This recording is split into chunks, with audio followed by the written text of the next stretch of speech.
Good boy. Oh, his floor all muddy. All right. Well, hey there. It's Monday morning now. Working on the cabinet project still. I think I told you about that yesterday. We were talking about how to use a clamp to make a table saw out of a skill saw. And we're doing kind of more of the same. Let me give you a quick... let me try to explain this real quick. So, this is going to be the shelf, this blackboard. I cut it out, thought I had it good yesterday. Lisa painted on it. Ignore this for now. But then when I test fitted it in last night, it was a little tight, and a little tight. Like the cabinet's not exactly square. I sort of compensated for that, but I compensated a little on the thick side. So this morning I've been out here with the old bastard file and using it for not for its intended purpose. But I got, shaved off a little bit where it was tight and sticking. And then I discovered that at the front of the cabinet where the trim piece is, it actually has a little channel milled in it. And so I want to get this piece to sort of, not exactly dovetail, but to, lap. Kind of like hardwood. I don't know, whatever you call that. So I need to trim about 3/8 of an inch back and about a 1/4 inch deep.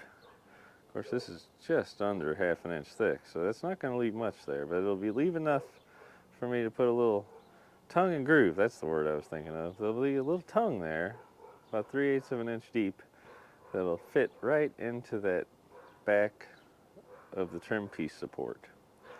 And I know, it doesn't have to make sense to you, as long as it makes sense to me, right?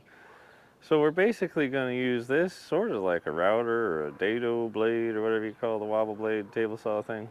And we're going to try to mill out about 3/8 of an inch deep and about a 1/4 inch down on the front edge of this. And it'll make sense maybe if I show you, later. So we got the old broken down skill saw, which, that's a heck of a machine. It's a survivor. We'll call it that. And then on the sides, I'm going to support it with, on each side with that. And then I built an overly engineered, overly complicated thing to support the back of it. Anyway, that's what I'm up to today. So, yeah.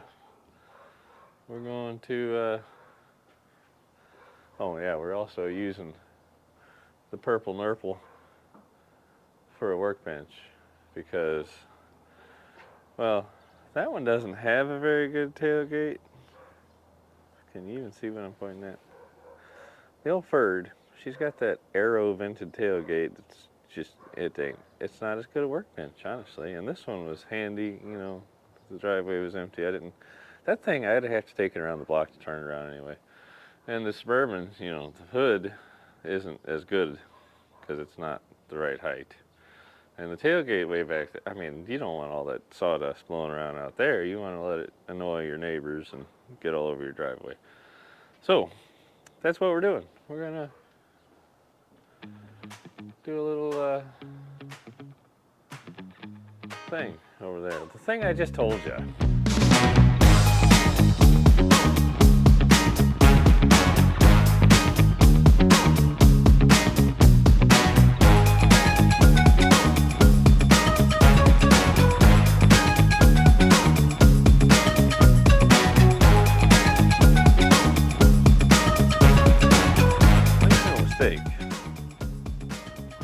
Having the right tool would make this a lot easier.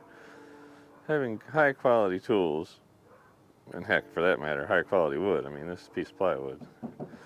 But we're not going for, you know, showroom showcase here. So basically what I did is I used that piece of wood here as a stop, and I just sort of let the circular saw blade do the thing, and, you know, went back and forth, and I mean, it actually turned out about exactly like I hoped it would. Got a little bit of a front lip here still I need to play with some more. But yeah, so you see what I'm going for here. We got, you know, this will be the tongue going into a groove that's already there on a piece of wood that already exists on the front of the cabinet that is a backer for the trim on the front of the cabinet. So this will slide in, this will be the shelf. Hopefully, if I did this right, this will be something like a flat transition here on the top. So, anyway, I got to cut a couple inches off these so they'll fit, you know, in there. And then we'll take it all inside and, you know, some wood glue, because more wood glue is more better, right? And then we'll get the backer support, get that all somehow attached together. I haven't quite figured that out yet, but probably use some drywall screws or something, I don't know.